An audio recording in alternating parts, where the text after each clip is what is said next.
Bueno, muy buenas tardes, estimados. Como saben, en vista de que en la última clase no la pudimos dar de manera presencial, bueno, quien dice presencial dice virtual, ¿no? Me veo obligado a tener que grabar un video porque tenemos que avanzar. Ustedes saben que este curso tiene una duración promedio de 3 meses, así que quiero terminar el primer mes antes de lo que sería regresar a la presencialidad dentro de nuestra universidad, ¿no?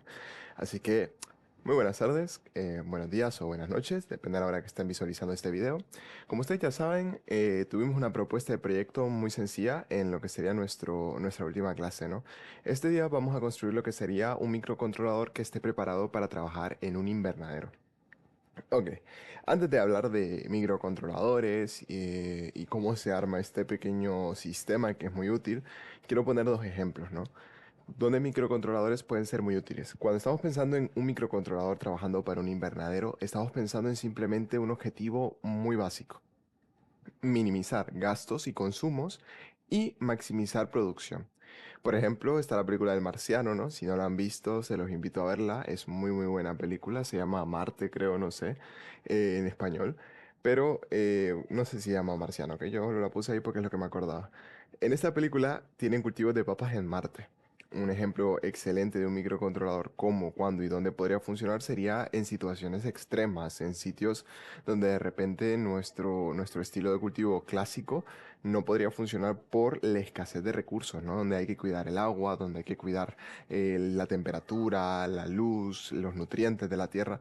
Todo esto se puede medir mediante un microcontrolador. Y otro ejemplo excelente es la estación espacial. Actualmente en la Estación Espacial Internacional se siembra lechuga, no sé lo que se siembra, ¿ok? Pero sí sé que se siembran varias cosas y estos controles se mantienen gracias a lo que serían pequeños microcontroladores o sistemas que permiten el control de varias plantas de manera simultánea y cuidadosa, ¿no? Perfecto. Entonces, una vez introducimos esto, que es simplemente un texto bastante teórico, les presento el sistema invernadero inteligente, ¿no? Este proyecto, dejo la bibliografía en la descripción de este video o en el documento que les comparta respecto al mismo. Como pueden leer ahí, ¿no? Los principales factores que limitan el incremento de producción agrícola son la escasez de tierra y agua, ¿no? Es una pequeña cita del 2017. Actualmente yo creo que la cosa va de mal en peor, ¿no? O sea, cada vez escasea más el agua, cada vez escasea la tierra con nutrientes y claramente la tecnología suele ser nuestro amigo en cuanto a escasez o límites se trata, ¿no? Así que nos dicen que la productividad, el futuro dependerá de la inversión en la mecanización de actividades, incluso agricultura a pequeña escala. ¿Qué significa esto? La autosustentabilidad que nosotros nos queremos dar en nuestros hogares o sea donde sea, ¿no? Incluso estas cosas tan sencillitas dependen totalmente de la tecnología y cómo ésta nos permite ayudar. Acá hay un pequeño esquema que muestra más o menos la estructura de estos microcontroladores, ¿no? Podemos ver que hay un nodo sensor de humedad, hay un nodo sensor de temperatura, tenemos un nodo central y tenemos un nodo sensor de distancia, ¿no? Hace muy poco anduve en CNCD Tecnologías realizando unas compras bien X, o sea, andaba comprando un cable de la computadora y justo llegó alguien preguntando por estos sensores infrarrojos, o sea, por ejemplo, ellos los utilizaban para que los camiones en una estación midiesen la proximidad o la distancia que había antes de chocar contra el lugar donde se va a hacer el desembarque, ¿no? No es la palabra, sino o sea, el desabordamiento de todos los productos que trae el camión, ¿no? Así que pasa lo mismo con este proyecto. Aquí lo que vamos a estar viendo es la altura del agua, ¿no? Ya vamos a ver cómo representamos el agua, cómo representamos las plantas, la temperatura, etc, etc, ¿no? Ok. Obviamente no basta con ver esto, sino que hay que aprender también cómo es que estos proyectos trabajan. Una de las ideas principales de este curso es que cuando ustedes vean estos videos o cuando ustedes estén en estas clases, tal vez ustedes no van a salir entendidos al 100%, pero si algún día en el mundo real, en la vida real, necesitan aplicar estos conocimientos, nosotros queremos brindarles las herramientas del conocimiento necesario para iniciar. Así que el objetivo va a ser diseñar un sistema IoT basado en SPD32 para el monitoreo y control de temperatura, humedad ambiente, humedad del suelo y nivel de agua de riego, ¿no? Para el cultivo de lechugas en invernaderos. Eh, Depende de muchos factores, ¿no? De repente nosotros como ingenieros en sistema no tenemos ni la menor idea de qué pasa con las lechugas o cuando se cultivan papas o cuando se cultivan tomates. Cada uno tiene sus especificaciones, pero ahí es donde la interdisciplina, ¿no? Aprender de esto, si se quieren dedicar como ingenieros en sistemas del área agrónoma, ser interdisciplinarios y autodidactas les va a servir mucho porque conocer todo esto sirve y como yo les digo, los proyectos de IoT tienen una ventaja y es que son como un trato, ¿no? Por vida te van a necesitar y de repente vos vas a poder ir cada mes a la finca o donde demonios tengan ubicado la siembra y vos poder darle mantenimiento a esto y es muy bonito, ¿no? O sea, es como una chamba interesante, como yo le diría. Ok. Primero hay que seguir una cierta metodología. Siempre antes de integrar cualquier sistema, la metodología es importantísima. El cliente no solo quiere saber qué va a tener, sino cómo funciona, detalles de cómo va a funcionar. Y vos, como ingeniero en sistema, tenés que detallar cada uno de estos conceptos, ¿no? Por eso llevamos varias clases donde los diagramas de flujo nos ayudan a interpretar todas estas mecánicas, ¿no?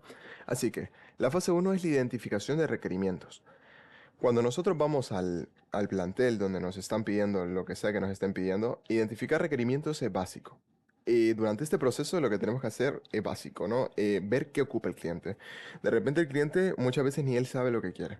Así que nos toca a nosotros como ingenieros en sistema, como licenciados en informática administrativa, como ingenieros en electrónica, como ingenieros en general, estructurar las ideas que visualicen las verdaderas necesidades del cliente, ¿no? Así que una vez identificamos los requerimientos, podemos comenzar a dar unos diagramas, ¿no? Yo voy a explicar muy bien estos diagramas. Por ejemplo, el primer diagrama siempre es el de funcionalidad. Los diagramas de funcionalidad son requerimientos básicos, ¿no? Al momento de implementar cualquier sistema, a la forma que logramos analizar el panorama, ¿no? Por ejemplo, acá tenemos todos los sensores a qué van a estar conectados. Por ejemplo, acá tenemos el sensor ultrasónico, que es el de las distancias, ¿no? No se dejen llevar por el nombre. Tenemos el sensor de temperatura y humedad y el sensor de humedad de suelo, todos conectados a un nodo central, que es el que se encarga de mandar toda la información a una base de datos. En esta ocasión, por ejemplo, este diagrama está con Firebase. A mí me gusta mucho Firebase y me gusta mucho usar Flutter y Dart, una porque es una de las tecnologías que nos enseñan en la universidad y dos porque son fáciles de implementar. De hecho, esta implementación es de las más sencillitas que uno puede hacer de repente, que es conectar Firebase con su microcontrolador desde cualquier gestor, usan Red Hat, por ejemplo, pueden usarlo y de esa forma tener retroalimentado desde un dispositivo móvil de manera constante información. El día de hoy no lo vamos a hacer, eso lo vamos a hacer en la siguiente clase, vamos a hacer una pequeña aplicación y vamos a conectar nuestro dispositivo ESP32 a esa aplicación hacia una base de datos y bueno, va a tener ese pequeño flujo de datos. Ok, el diseño conceptual y el diseño a detalle.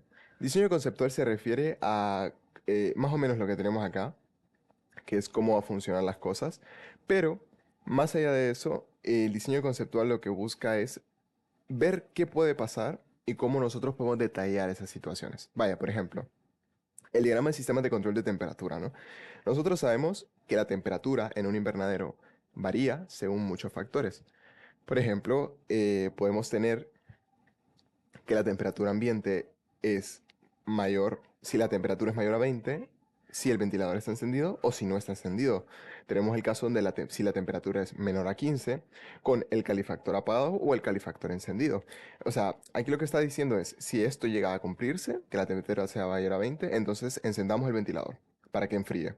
Si no se cumple, pues el ventilador se mantendrá apagado. Chequeamos ahora si la temperatura no está por debajo de 15. Si la temperatura está por debajo de 15, entonces el calefactor que se mantenga encendido, ¿no? Si no se cumple, pues apagado. En todo caso, que vuelva a realizar la vuelta. Por ejemplo, estas vueltas en nuestros ESP32 usualmente duran 2 segundos. Hace un chequeo cada 2 segundos de ciertos factores, ¿no? Tiempos menores pueden generar errores fatales e incluso tiempos mayores pueden generar la pérdida del cultivo, ¿no? Igualmente tenemos la situación número 2, ¿no? Donde se mide la temperatura y se hace el chequeo de manera inversa, ¿no? Temperatura 15 sí o no. Enciendo o no enciendo el ventilador y si la temperatura es menor que 10, enciendo o apago el calefactor. Eh, Hay varios diagramas, por ejemplo, este es para el horario diurno y este es para el horario nocturno. Ustedes saben que las plantas, al igual que nosotros, sufren un ciclo. Bueno, más que sufrir, cumplen un ciclo, ¿no? No es lo mismo una planta durante el día que lo que necesita una planta durante la noche, ¿no? Así que hay que tomar en cuenta todas las variables posibles cuando se hacen estos mapas. Pasa ahora con el diagrama de sistemas de control de humedad relativa. Por ejemplo, la humedad no es ni mala ni buena. Mucha humedad puede causar problemas, sobre todo por el aumento de la sensación térmica y la temperatura dentro de la habitación. Poca humedad pues, genera resequedad, ¿no? Así que generas un pequeño microcontrolador que te permite nuevamente, mediante el ventilador o el calefactor, modular datos como la humedad, ¿no? O sea, de hecho, es como funcionan los aires acondicionados. Los aires acondicionados resecan, o sea, quitan prácticamente la humedad del aire dentro de la habitación. Así que generan espacios, valga la redundancia, ¿no? Acondicionados o muy cómodos y por eso la temperatura fría que genera el aire es un aire seco que se siente muy bien, porque es más la sensación. La humedad es mucho más garrafatal cuando temperatura se trata, ¿no? Y bueno, tenemos el mismo ciclo, ¿no? Si la humedad es menor de 60%, pues no pasa nada. Si se cumple, el ventilador se enciende. Y si se cumple que es de 70%, pues el calefactor también se enciende, ¿no? O sea, el punto es que tiene que estar entre 60 y 70%. Un clima ideal. Y por último, la humedad del suelo. La humedad del suelo tiene un factor que, bueno, aquí no se agrega de repente, ¿verdad? Pero también depende de si el tanque tiene agua o si no tiene agua. Si sí tiene agua, pues que prosiga con la acción de regar. Si no tiene agua, que nos mande una notificación al móvil pidiendo que llene agua. Pero bueno, eso no lo agregamos en su momento. En todo caso, es muy importante saber que ese diagrama debe cumplir con cada uno de estos detalles. Bueno, esto es una forma resumida. Yo busqué resumir esto porque tenía que ser resumido lo máximo posible. Y con eso podemos pues proseguir un poco, ¿no? Ok. Ahora vamos a ver lo que serían los componentes que se van a ocupar para este proyecto. Como ustedes saben, todos estos componentes yo siempre los presento de la forma real por si ustedes en la vida real quieren tratar de recrear este proyecto, ¿no? Ustedes saben que lo que aquí vemos en práctica se parece mucho a lo que haríamos realmente, por no decir que es casi lo mismo, ¿no? Bueno, en todo caso los componentes van a ser lo siguiente. Un DHT-22, que es un sensor de temperatura y humedad. Todo eso lo venden en el país, no se preocupen, yo ya he ido a preguntar y ustedes pueden buscar incluso en la página web de sitios que vendan esto. Y aquí lo venden, aquí lo venden. Una pantalla OLED SSD 1306, como ustedes saben, son las de 4 pin. Hay otro tipo que no tiene 4 pin, sino de 16. Usen siempre la chiquita. Un servomotor. Prácticamente hay un par de cosas aquí que no tienen sentido, ¿no? Por ejemplo, el servomotor representa el flujo de agua, en nuestro caso, porque no tenemos una manguera de agua en el walkway, literalmente. Así que usamos un servomotor para imaginar que deja fluir agua o que no. O sea, todo tiene su lógica, ¿no? Un potenciómetro, que el potenciómetro lo que permite es regular los flujos de voltaje e intensidad dentro de un circuito eléctrico, ¿no? Ya vamos a ver lo que representa este potenciómetro, porque igual, de igual forma, muchos aparatos electrónicos que son instalados en el Walkbee son solo la representación de cosas que no son así, ¿verdad? Un sensor PIR, infrarrojo pasivo, este es el sensor de distancia que les comentaba, ¿verdad? Eh, no, disculpen, el sensor infrarrojo lo usamos, me parece, para medir la humedad. No recuerdo bien para qué es este sensor. Ahí lo vamos a ver ya en práctica. El sensor ultrasónico, este sí es el ultrasónico que mide la distancia usado aquí para el nivel de agua, ¿no? Me quedé como pillado. Creo que esto es una... Ni sé qué es, hermano, ya me olvidó. Bueno, no importa, vamos a ver. El sensor ultrasónico, que como les comentaba, mide la distancia usando aquí para el nivel de agua, ¿verdad? Prácticamente lo que hace es un pulso ultrasónico y en cuanto tarde el tiempo en regresar de la onda que produce de sonido, pues mide la distancia de ciertas cosas, ¿no? Un Buser que prácticamente es un parlante, le vamos a poner, ¿no? Que genera un sonido, ¿no? Y acá tenemos la maqueta de la estructura. Ya sé que es una maqueta bien heavy. No sé si la vamos a armar toda en este video, porque creo que no solo se me va a ir el video entero, sino que no quiero hacer un video largo, porque este video, pues ustedes lo van a ver. En todo caso, si no lo armo, que yo creo que va a ser el caso, que no lo voy a armar, vamos a tener simplemente lo que sería la idea, ¿no? La idea de cómo funciona esta cosa, y aún más importante, lo vamos a ver ya armado, porque ya lo tengo armado por lo menos, y voy a explicar algunos detalles que son bien relevantes de repente, ¿no? Ok, primero lo primero. Vamos a ir a nuestro simulador Walkbee. Como pueden ver, este es el de toda la vida. El código ya lo vamos a ver así por encima. Como les digo, como esta clase es pregrabada, no voy a explicar con tanto detalle como explico de repente en las clases que vemos, que nos reunimos, ¿no? O sea, las que son de verdad. En todo caso, detalles importantes. Hay dos tipos de SP32 en Walkbee. Está este, que es un poquito más completo, y este, que es un poquito más simplificado, ¿verdad? Ciertas fuentes de voltaje o ciertas fuentes de pines, ¿no? No tienen el mismo nombre. Por ejemplo, el 5 voltios, si ustedes van acá, ni lo van a encontrar. O sea, no existe, ¿no? Así que mucho cuidado si tratan de comparar proyectos con el que usamos nosotros usualmente versus el que tenemos aquí. Pero es el mismo, es el mismo. Lo importante es simplemente reconocer dónde están estos pines, ¿no? Ok, cosas que me parece relevante explicar muy rápido. Primero lo primero, no voy a explicar como les digo todos los componentes, pero sí les voy a dar una idea muy buena. Por ejemplo, vamos a agarrar el DHT22, que a mí me encanta, que parece un micrófono. El DHT22, como si pueden ver, tiene cuatro pines, ¿no? Tenemos el pin BCC, que este pin, desde que ustedes ven color rojo, pueden ubicar de que este es un pin de voltaje, ¿no? Todos los pines de voltaje van a ir hacia una de las fuentes de voltaje de nuestro SP32. Por ejemplo, usualmente la que hemos utilizado en clases es la de 5 voltios. Normalmente no usamos ninguna otra, ¿no? Tenemos cosas como el SDA, que al ver que es verde ustedes lo tienen que ubicar en algún pin de llamado. Por ejemplo, yo lo voy a dejar ubicado en el 26. El NC, que igual forma tienen que ubicarlo en algún pin de llamado. Y el GND, que como pueden ver este color negro, lo tienen que ubicar siempre en un polo tierra. Así que por ejemplo lo pueden dejar ubicado. No sé dónde están los polos. Acá, por ejemplo. Ok, quiero explicar esto. ¿Por qué me parece importante esto? Porque si ustedes van a armar este proyecto, yo los invito a armarlos. Ustedes lo pueden buscar en línea. De hecho, este proyecto está disponible de manera gratuita en línea. Si ustedes van a armar este proyecto, algunas de estas ideas primordiales son las que más les sirven. Porque los pines, si ustedes bien recuerdan cómo hacíamos referencia a pines en nuestro código, lo podemos ver acá, nosotros los podemos seleccionar. Por ejemplo, en este código podemos ver que hacen referencia a la LED 0, haciendo referencia al pin 26 y que hago un pin out, o sea, una salida hacia esa LED, ¿no? Vamos a simular esto. Como les dije, no lo voy a armar por temas de tiempo. Este video ya llevamos 16 minutos y la idea era ni que pase 20 es la idea. Vamos entonces a simular nuestro proyecto. Creo que se va a escuchar. Ojo que rompe un poco los oídos el sonido de esto, ¿no? Ok, vamos a poner, por ejemplo, el primer caso Ok.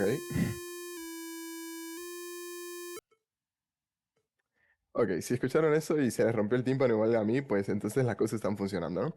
Podemos ver que el proyecto constantemente en la pantalla OLED muestra lo que serían los valores de temperatura y humedad. Estos valores los podemos alternar de muchas maneras. Por ejemplo, vamos al sensor y podemos aumentar la temperatura, ¿no? Si aumentamos la temperatura en el sensor mucho, vamos a ver que por acá arriba, vamos a ver, vamos a aumentar la temperatura y humedad. Parece que el LED no detecta. Vamos a aumentar entonces la distancia. Por acá arriba, ese LED debería cambiar de colorcito, ¿no? Ahí va haciendo sus evaluaciones. Por ejemplo, tiene un sensor de distancia. Como pueden ver, ahí se acaba de mover ¿no? Por ejemplo, hay una persona en la habitación, lo acabo de detectar. El nivel de agua es muy bajo. El proceso de enfriamiento de la habitación acaba de iniciar porque la temperatura es muy alta. Si la temperatura, por ejemplo, es muy baja, esta LED no sé por qué no se está prendiendo, pero de repente se debería prender cuando hay cambios de temperatura, ¿no? A nivel del código, pues todo eso está pasando. Como pueden ver, dice el potenciómetro no sé cuántos grados. Ahí se está regulando el potenciómetro. Opa, ahí. Y podemos ver cómo el invernadero comienza a generar 700 cosas, ¿no? Tratando de regular su temperatura. Obviamente, como esto es un simulador, no va a pasar absolutamente nada porque todo está siendo simulado. El BIS solo suena cuando se inicia nuestro proyecto. Y así es como funciona en general. Estas luces prácticamente están representando lo que serían nuestros calefactores de invernadero, ¿no? Por eso a veces están como encendidas y otras veces las vemos como apagadas. Por ejemplo, ahorita creo que se encendieron porque la temperatura es muy fría, pero me parece que el invernadero va a su ritmo el simulador, ¿no? Inicia el proceso de enfriamiento de la habitación. Ahí comenzó a enfriar la habitación teóricamente y como pueden ver todo está funcionando correctamente, ¿eh? No pasa nada raro. Si nos vamos al código, en el código tenemos mucho más detalles de esto, ¿no? Por ejemplo, hay cosas como este sensor de aquí. que prácticamente es un sensor de movimiento que detecta cuando alguien entra o sale de la habitación de nuestro invernadero. Podemos también aquí ver en el código la función del zumbador, ¿verdad? Que prácticamente lo que nos dice es cuando inicia a funcionar nuestro proyecto. Aquí están las funciones de mediciones de temperatura, como pueden ver. Siguen aquí está, ¿no? Lo que le digo, ¿no? El OLED se va a encender o se va a apagar según sea la situación, no se enciende ni se apaga, no sé por qué, pero son pequeños errores que a veces ocurren con el Walkwie. Y así simultáneamente tenemos muchísimas secciones de código para cada uno de los casos, ¿no? Ustedes, como les digo, cuando programen esto no tienen que dejar casos inexistentes, por eso el diagrama de flujo es muy importante. Hay ciertos, ¿cómo se llama? Drivers extra, ¿no? Al igual que lo estuvimos viendo aquel día en aquel proyecto que no nos salía por el driver. Tenemos cosas como el servo, tenemos cosas como ultrasonidos, tenemos cosas como el SSD 1306, que es la pantalla que tenemos por ahí, cosas como el Boolean Procionar, ¿no? Que son importaciones que nosotros tenemos que hacer. De repente hay unas que son código propio, por ejemplo, el Boolean Presionar. Es un código propio, ¿no? O sea, si nosotros presionamos este botón, inicia el proceso de enfriamiento de la habitación. O sea, y así sucesivamente, ¿no? O sea, hay ahí se acaba de encender la luz, por ejemplo, y cuando lo suelto, ahí está. Ya está encendido y funcionando todo, ¿no? Así sucesivamente hay muchos factores, como les digo, que afectan e interluden. Ahí se apagó nuestra LED. Si subimos la temperatura, ahí debería volverse a encender, pero le cuesta a la pobre. Así sucesivamente hay muchos aspectos importantes dentro de la generación de proyectos con SP32. Como les digo, la idea de esta clase, más allá de enseñarles cómo armar su propio invernadero, es darles las herramientas básicas de cómo armarlo. Así que con eso concluiríamos lo que sería nuestra presentación de la clase de hoy, más corta que las anteriores por temas de tiempo, pero vimos lo básico y lo necesario para generar este proyecto y más allá de cómo generar este proyecto, sino cómo ustedes pueden tratar de ver todas estas implementaciones en la vida real y no solo hacerla para invernaderos, hay muchas cosas, granjas. Yo, por ejemplo, me dedico al cultivo de microorganismos, así que de repente algún día me sirve hacer esto porque trabajo con organismos que necesitan humedad y si pierden esa dicha humedad, pues obviamente se me mueren. Así que de repente, miren, yo también tengo una necesidad con un microcontrolador y así mucha gente, pues en trabajos cotidianos de la vida, como les digo, tuve la oportunidad de escuchar a alguien ahí que para una empresa de camiones andaban armando microcontroladores y usaban Arduino, ¿verdad? O sea, porque obviamente cada quien con la situación. Pero con eso terminaríamos la clase de hoy, estimados. Muchas gracias, como siempre, por su participación y siempre manténganse aprendiendo, que es lo importante en estos cursos.